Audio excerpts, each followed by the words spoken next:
Hey, welcome to another edition of the Jon Norman Leadership Podcast, bringing you new content on the last Thursday of every month. If this content is helping you in any ways, would you do me a favor? Would you hit subscribe, share it across your platform, your wider circles? Today is a special episode as I'm launching my new book, Unmasked, and we have our good friend Simon Thomas with us, former Blue Peter and Sky Sports presenter, and he's going to be asking me a whole lot of questions around the context of Unmasked, the background, and we're really going to be drilling down to some of the issues that I talk about in the book.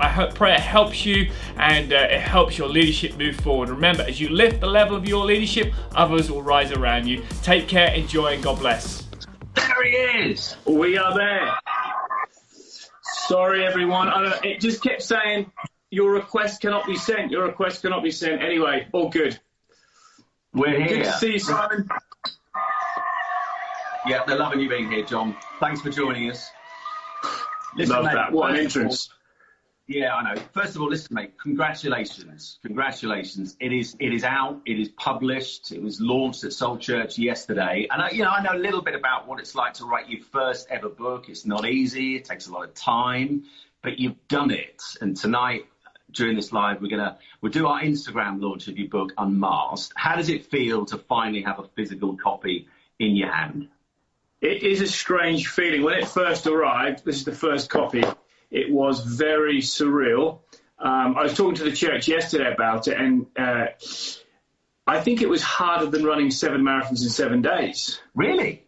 Yeah, because when you run 7 marathons, you haven't got to think. You just put your trainers on, set the buzzer on your watch, and start running. And then, so physically, it was obviously a lot harder to run, but mentally, this was far, far harder. Yeah, I bet. And just by the way, for those watching on, and there's a fair few of them, which is great, John, if you've got any questions that just come out of some of the things that John's going to talk about in terms of the subject matter in the book, please do post them in the comments and we'll try and pull out as many as we can towards the end of this chat. And how does it feel, John? Because it's quite a vulnerable moment when you publish a book that you've written yourself, you put your own thoughts, your own stories in there.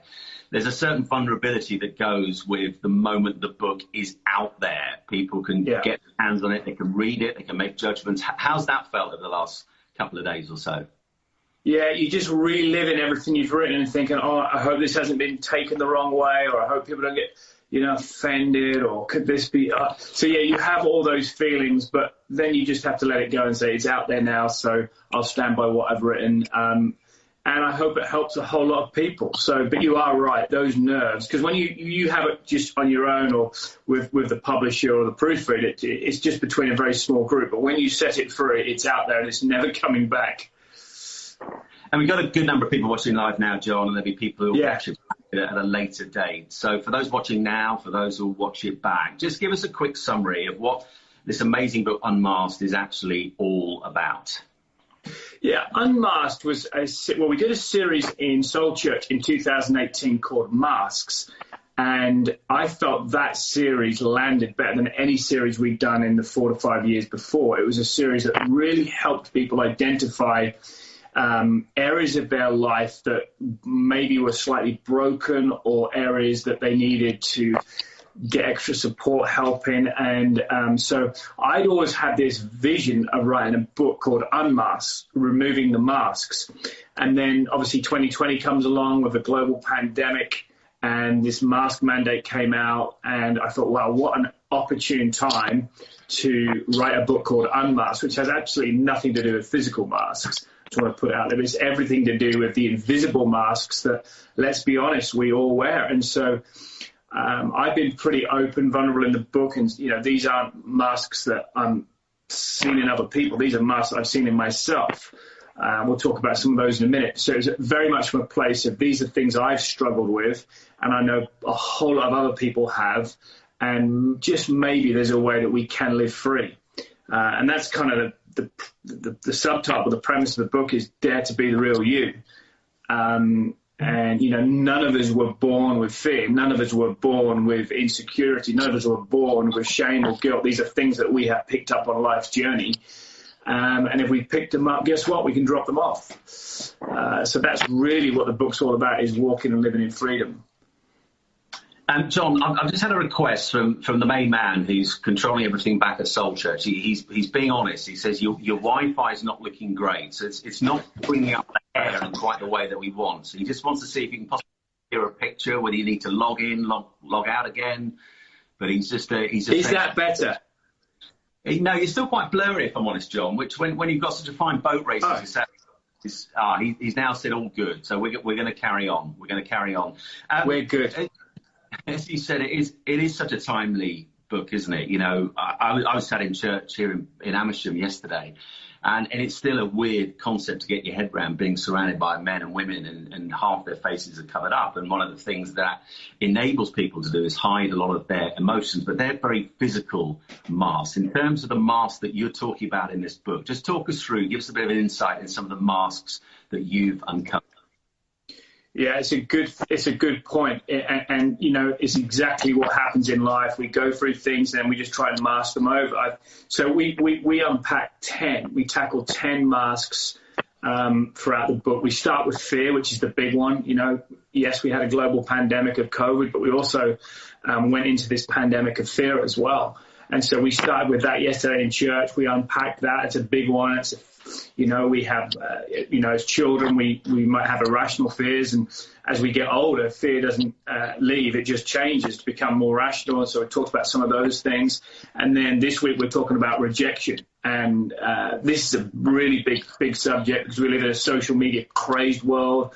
Everyone's got destination disease. Everyone's checking out everyone else's, everyone wants to be somewhere else. We feel rejected if we don't get the likes and the follows that we think we deserve. And so that is a big issue in people's lives. And then we go on to insecurity, and I talk very vulnerably about some of my insecurities as a leader.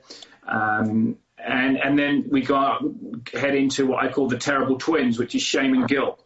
They go hand in hand. And, we make mistakes along life's way, and we end up, carrying these like Pilgrim's Progress. We carry the weight of shame and guilt. And then I talk on perfectionism. That's a big one for me as well, something I've really struggled with. The difference between excellence and perfectionism, how I, want things. I'll talk about that in a couple of minutes, and then anxiety, inferiority, and then we land on the big one right at the end, which is sin, which is a really uncomfortable subject to talk about. But, the greatest way and the mask we wear is sin. And what I love about the book, John, is that you can sometimes get books like this that are very prescriptive. They'll highlight these same areas, but the person writing won't necessarily talk about their own experience. They won't be vulnerable, like we talked about earlier, enough to share some of their stories of how they've wrestled with something like guilt. And, one of the things you talk about in that particular chapter is that sometimes that guilt you have of those two things going on in terms of work and home life, the guilt of being away from your family because you're at work, and then the guilt of not working hard enough because you're back with a family, and wrestling with those kind of things, which is, I guess, of all the things we feel guilty about, perhaps one of the lesser ones, but it's something that can affect us day by day. As you look through the 10 chapters that you've written on those various marks, and you've hinted at a few of the struggles you've had in your own life, is there one particular mask that you've wrestled with more than any other?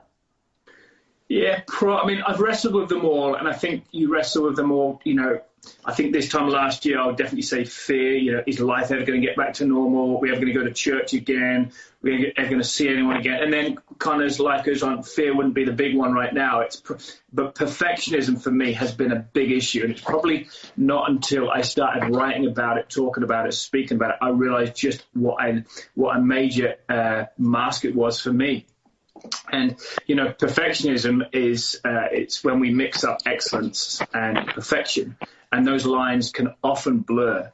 And it always has its roots in the desire to be accepted. And, I just want things perfect. I don't know about you. You think about the perfect Christmas we talk about, and the problem is it never, ever feels or looks the way we exactly wanted it to be.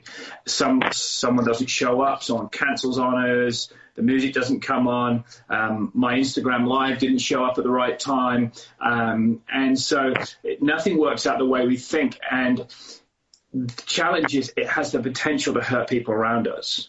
And I've realized that if I continue to wear a mask of perfection, not only don't I live up to my own standards, but then I put these standards of perfectionism on to other people, and they can't live up to my standards. And then relationships break down, community breaks down, family breaks down. And, on a Sunday for me, we could have, back in the good old days in church, when people used to come, you could have 1,600 people in church, and people make their peace with God, just a fantastic Sunday. And then one little thing's wrong, and I go home, and guess what I'm focused on? That one little thing, because of perfectionism. So I'm kind of having to work through that. That would be probably in the whole book. That would be my number one.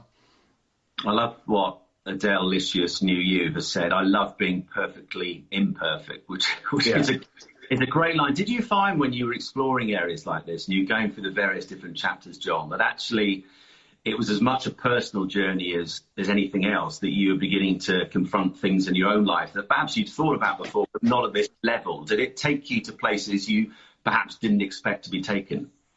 Absolutely. I had no idea. When I started writing and studying and reading other people's thoughts and ideas around some of these masks, I was like, wow, I didn't realize just how much, I've tackled sort of 10 really big subjects in 160, 170 pages. I probably haven't done the justice they deserve. And maybe you felt the same as well, with Love Interrupted. It is so deep when you're talking about grief and loss, and there's so much that's coming out. So, I definitely felt that I learned a lot on this journey.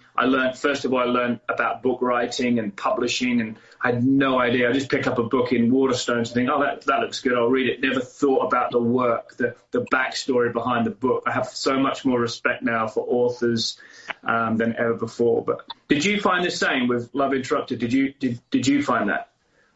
Yeah, absolutely. Yeah, you would head off in a direction you never expected. You would learn something about yourself that you hadn't quite thought about in that way before. But I think that's one of the great things about when you write a really honest book that's reflecting as much of your own journey in life as it is in terms of, trying to be of help to other people, as you will always find that at various points it will challenge you to look at yourself in perhaps a different way, to understand something about yourself that you hadn't thought about before.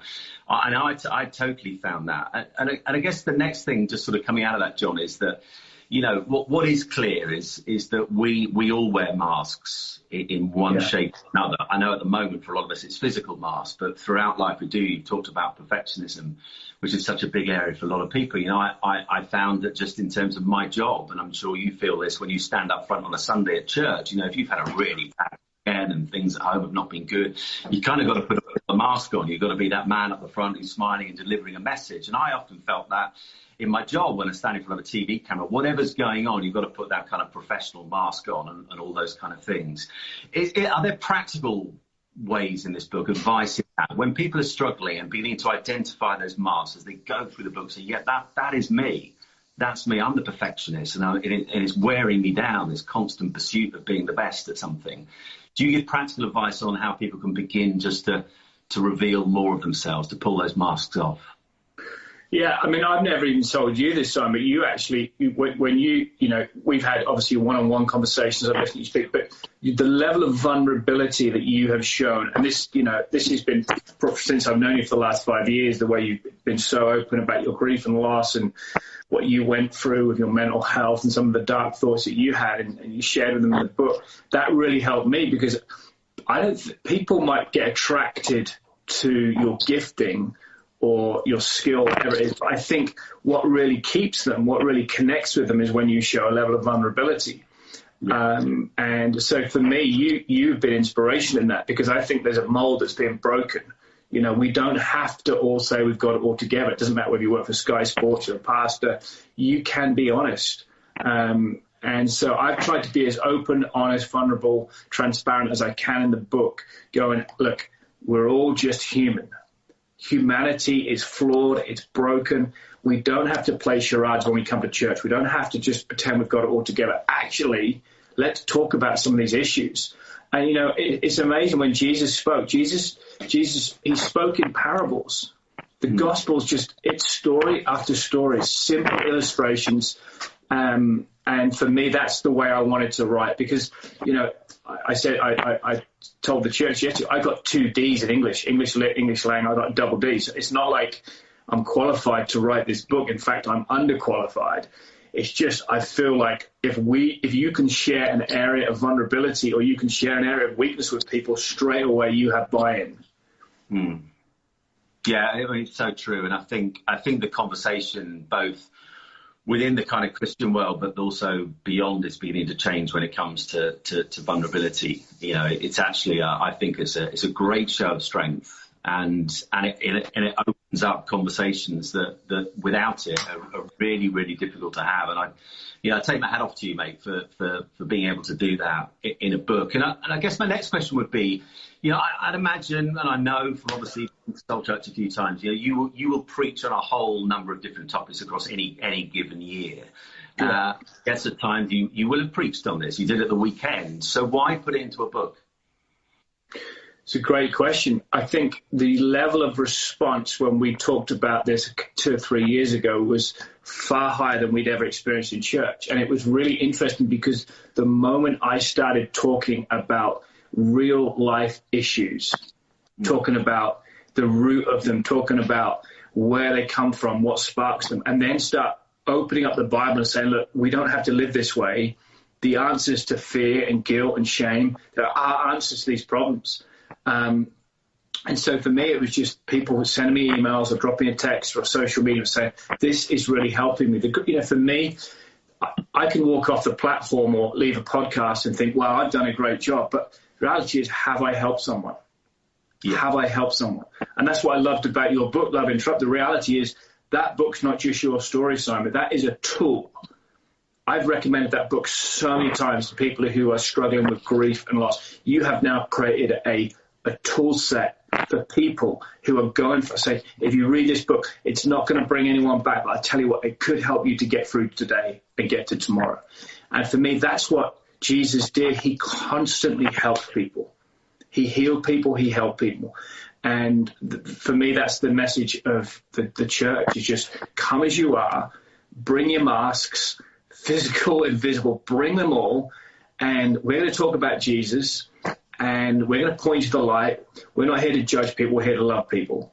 And we're going to love you, whether you take it off or you don't. But the closer you get to Jesus, things are going to change.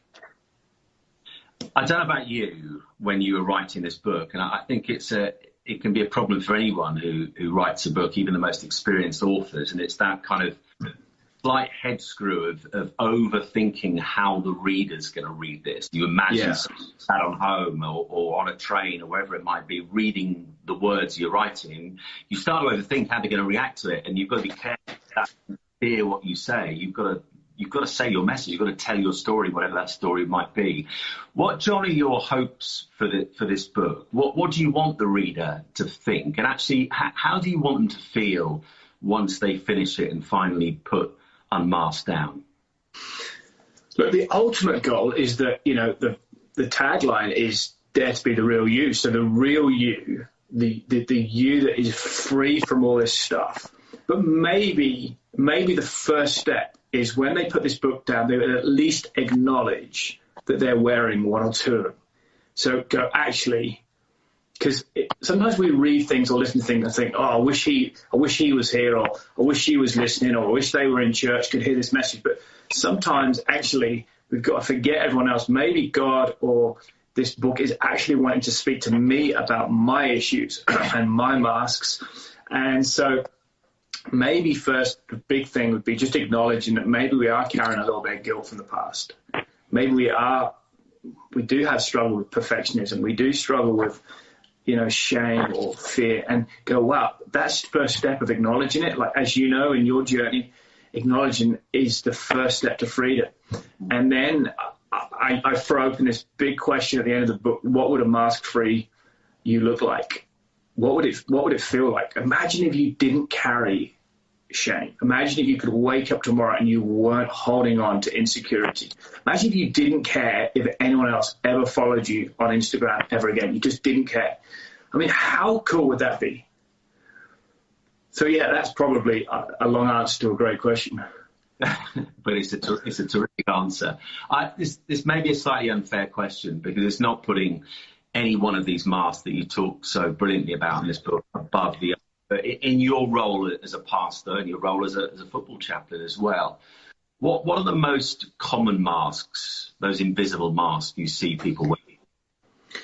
Yeah, I think there's quite a few. I mean, we deal with anxiety. That's definitely a big one right now in society. People are kind of stepping back into, into shops and restaurants and all that. So there's definitely a high level of anxiety around. So we tackle that. But I honestly think the big one is rejection. I think this whole issue about where my identity is now is completely, I think we've always struggled with rejection. I mean, rejection's been around since day one. Jesus, even before he entered the earth, he was rejected at the inn. He was rejected on his first day at work. They tried to stone him. He was rejected before he went to the cross. The crowds shouted for Barabbas. So rejection has always been there, but social media has just heightened it to whole new levels. And if I had a life message, I think rejection would be part of it. Trying to bring people into their true identity, which is my acceptance is not in social media. My acceptance is not in even what my teachers, even my family. My acceptance is in my Heavenly Father. And, he never changes his love, his acceptance towards me. And it's trying to get people to understand just how much God loves them. There's a famous theologian 50, 60 years ago called Karl Barth, and he was invited to speak at the University of Chicago. And scholars and students gathered from all over the states. And one of the scholars said, "Hey, what's the most profound truth you've ever learned from the Word of God?" And they were all waiting, going, "Wow, what could this be? Is he going to tell us something we've all missed?" And he just said this: "Jesus loves you. This I know, for the Bible tells me so." Yeah. And I thought, wow, that is just understanding acceptance of God. Even when people reject you, even when religion rejects you, church rejects you, whoever, my acceptance is in God's love to me.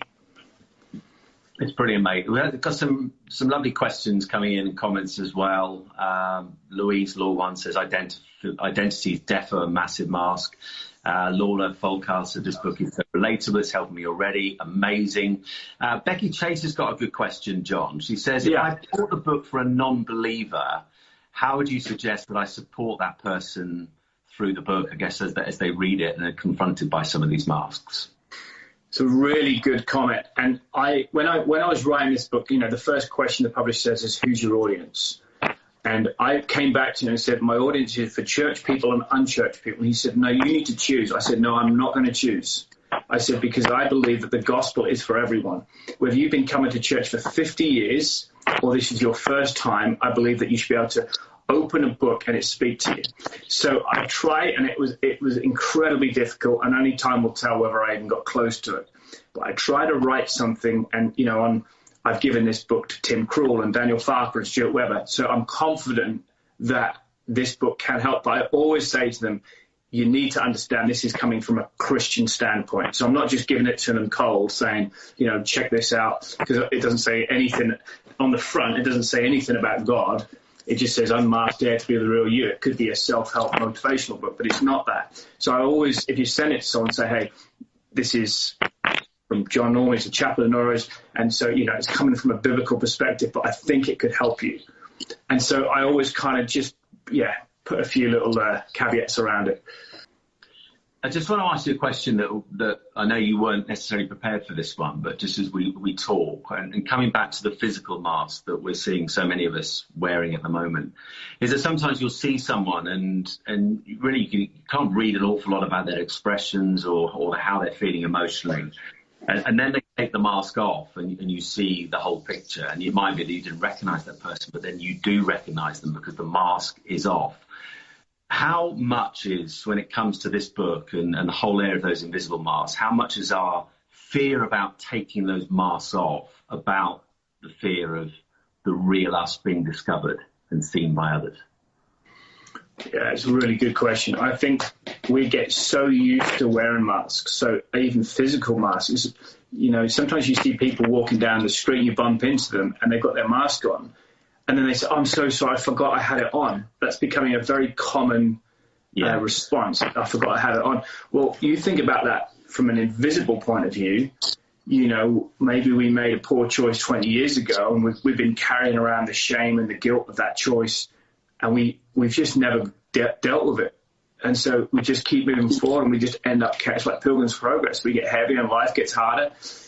And so, yeah, I think we've just got to, I keep coming back to children. Children run around in the play park. Children run around on the field like they've got no cares. It's interesting, Jesus said, come as a child. Why? Because I think so many children just live, they just trust mum and dad's going to get their dinner ready and do their washing and look after them. And I think we have to have this same thought towards God, that he just accepts me as I am. He wants me to come as a child, just to live free, live fearless, live guilt-free.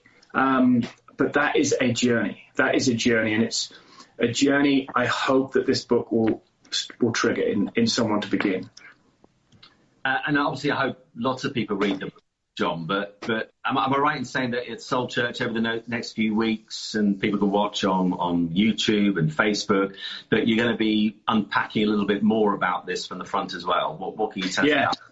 For the next 10 weeks, we're going to be doing, working through the book, unpacking Unmasked every Sunday, talking about it, and then on what we call in Soul Tuesdays, I'm going to be doing a 15 to 20 minute interview from that message on the Sunday, and then we're going to be breaking up into our soul groups and have discussions. So if you want to hear more, it's going to be on tomorrow night, Tuesday at 7 p.m. on our YouTube channel. So I'll be interviewed on the fear aspect of what we talked about. So we're going to just drill down a little bit deeper into each one of these masks and help you. And if you want to get hold of the book, you can do that as well and work through it as we go. Brilliant, Jon. Before we bring things to a close, just going to read out a few comments and a couple more questions. I always love people's sort of Instagram handles. This is from Sooks. They say sometimes we don't know we have the mask on until we read a book like this. It's like a service on the soul, which is lovely. Nathan Cray says, how can your book help inspire others, whether you're religious or non-religious? And can it benefit your life or your family or somebody else's life? I think only time will tell. I mean, as a follower of Christ, because the book is grounded in the Bible, as in the concepts we're talking about come out of the Word of God, I believe that the Word of God is truth, and the truth brings people into freedom.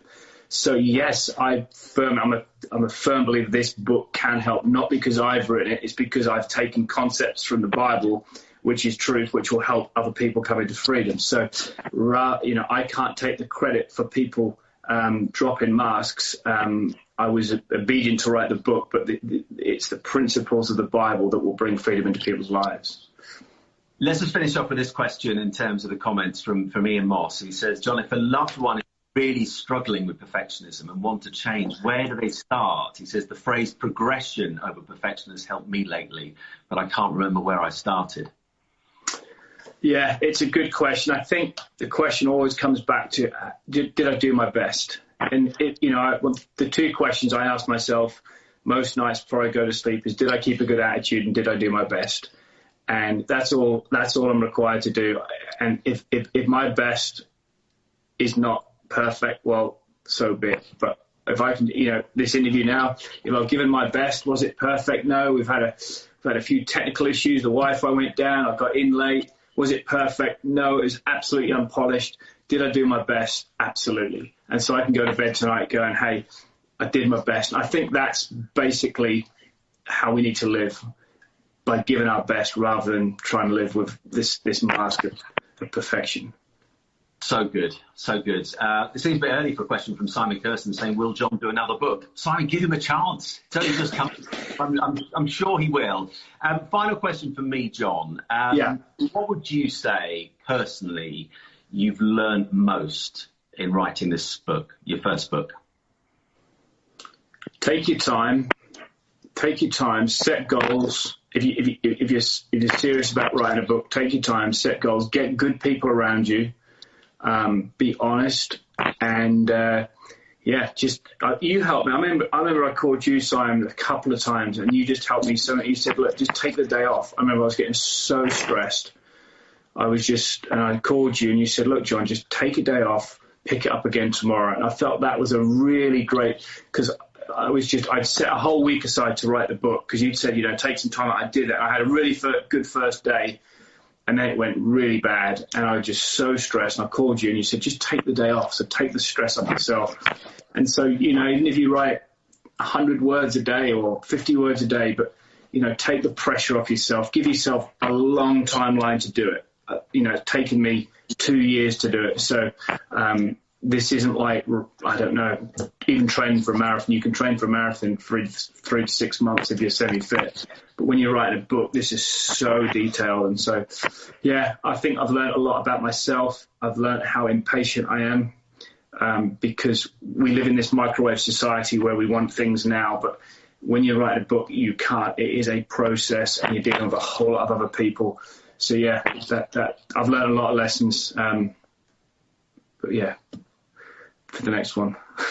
Yeah, well, this is the first one. I'm so glad I got a copy. Copies obviously are available now. Jon, this is your moment. This is your big sales pitch. Go for it. How can people get hold of a copy of Unmasked, and how can they go about contacting you if they need to do that? Yeah, first of all, thank you to everyone who's picked up a copy either physically in the building. They're going to be available in Soul Church for next few months. So those who come to church, we'll make sure we have them available. But the main place is Amazon. If you're watching in the UK, they're print on delivery, so they'll be basically with you tomorrow if you order before 12 o'clock in the day. And then Amazon in the US as well, and Australia, Canada. It's in across Europe as well. So, people are saying, is it going to be translated into Spanish? Not sure yet. Had a meeting today, but it's quite a costly process, as you might know. So, head to amazon.co.uk. If you like it, would you do me a favour? Write a review. If you don't like it, message Simon and tell him all the things you don't like about it. He will personally write back to you and unpack all my errors. But so that's really it. So leave us a review. That'd be really appreciative. And Simon, I am so grateful for you taking your time out, mate, to talk tonight.